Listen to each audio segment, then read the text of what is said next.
అసలు ఇల్లులు కూల్చేశారు సార్. మాకు మండే రోజు వచ్చి మేము కలెక్టర్ ఆఫీస్కి వెళ్ళినాం, మున్సిపాలిటీ కార్పొరేషన్కి వెళ్ళినాం. మాకు వెనస్డే రోజు రీవెరిఫికేషన్ పెడతా అన్నారు. మేము లేని టైంలో వాళ్ళు వచ్చి మెజర్ చేసుకొని వెళ్ళారు.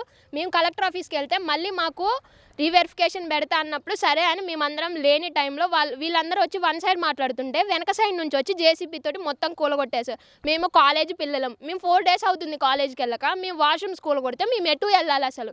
అదే వాళ్ళ వైఫ్ అయితే ఇక్కడ వాటి బయటికి వెళ్ళిద్దా? మా కార్పొరేటర్ అసలు మాకు సపోర్ట్ చేయట్లేదు సార్. అసలు మాకు ఓట్స్ ఎప్పుడైతే వాళ్ళు వచ్చి దండాలు పెడతారు, మాకు ఓట్ చేయండి అని చెప్పి అడుగుతారు. ఇప్పుడైతే అసలు ఆయన సపోర్ట్ మాకు అసలు చెయ్యట్లేదు. వన్ సైడ్ సపోర్ట్ చేస్తున్నాడు, మా సైడ్ అసలు సపోర్ట్ చేయడు. వన్ సైడ్ గవర్నమెంట్ ప్లేస్కి వెళ్ళేమో 16 feet పెడుతున్నారు, ఇల్లులున్నకేలేమో 29 feet పెడుతున్నారు. అసలు అది రైట్ కాదు సార్. అసలు అయినా గవర్నమెంట్ ప్లేస్లు ఇచ్చినప్పుడు వాళ్ళు కూలగొట్టాల్సిందే అంతే. సరే మా గవర్నమెంట్ ప్లేస్ అంటున్నారు, రిజిస్ట్రేషన్ ఎందుకు చేశారు? అది గవర్నమెంటేగా. పంపులైన ఎందుకు వేశారు? అది గవర్నమెంటేగా. కరెంటు బిల్ ఎందుకు ఇచ్చారు? అది గవర్నమెంటేగా. ఇంటి పన్ను ఇచ్చారు, అది గవర్నమెంటేగా. మా గవర్నమెంట్ ప్లేస్ అని రిజిస్ట్రేషన్ చేసేటప్పుడు చెప్తే మేము చేపించుకోపోయేటోళ్ళంగా. అసలు ప్లేస్ అయితే కొనపోయేటోళ్ళమే. అసలు ఓట్స్ వేసేటప్పుడు ఉన్న రైట్స్ మాకు అసలు ఇప్పుడు లేవు సార్. మాకు అయినా ఇల్లు వద్దు ఏమొద్దు, మాకు పెట్టిన మెజర్మెంట్ అయినా హైవే రోడ్డు కాడ 50 feet పెడుతున్నారు. అసలు ఈ ఇళ్ళ సందులో 80 feet పెట్టడం ఏంటి? అసలు మీరు పెట్టారు సరే, రైట్ టైం ఇది, స్ట్రైట్ తీయండి రోడ్డు. అసలు గవర్నమెంట్ ప్లేస్ ఉన్నకేళి మీరు స్ట్రైట్ తీయండి.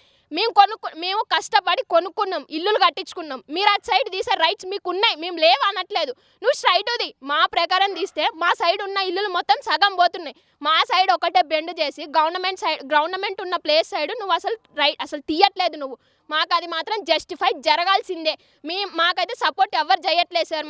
మాకు ఏ డబ్బులు వద్దు, మాకు ఏ ప్లేస్ వద్దు, మా ఇల్లు మాకు ఉండాలి అంతే. ఇంకా అసలు మాకు అసలు ఇంటిమేషన్ లేకోకుండా మమ్మల్ని కూలగొట్టమంటున్నారు. మా కార్పొరేటర్ అసలు మాకు ఏ సంబంధం లేకోకుండా అసలు ఆయన ఖాళీ చేశారా అని చెప్పి అడుగుతున్నాడు. మేము ఖాళీ చెయ్యం సార్. అసలు ఆయన ఊరికే వేరే వాళ్ళ సపోర్ట్ తోటి మాకు ఊరికే ఫోన్స్ చేసి సావగొడుతున్నాడు.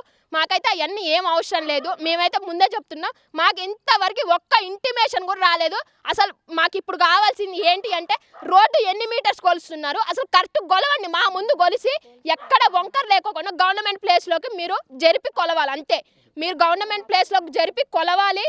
మా ముందు రోడ్ను నోటిఫికేషన్ మా ముందు పెట్టి మీరు ఇల్లులు కూలగొట్టండి, అప్పుడు మేము అడ్డుకు రాము. అసలు మాకు ఏ ఇంటిమేషన్ లేకోకుండా మీరు వచ్చి మమ్మల్ని కూలగొట్టి మమ్మల్ని ఇట్లా అన్యాయం మాత్రం చేయొద్దు. మేము ఇంతవరకు ఒక్క లగేజ్ కూడా చదువుకోలేదు సార్. ఆ రోజు వాష్రూమ్స్ అన్ని కూలగొట్టారు, అందులో లగేజ్ అందులోనే ఉంది. మేమైతే వెళ్ళాలి, అందులో సపోజ్ ఎవరన్నా ఉంటారు చచ్చిపోతారు, అప్పుడు ఎవరు బాధ్యత సార్? అంతే.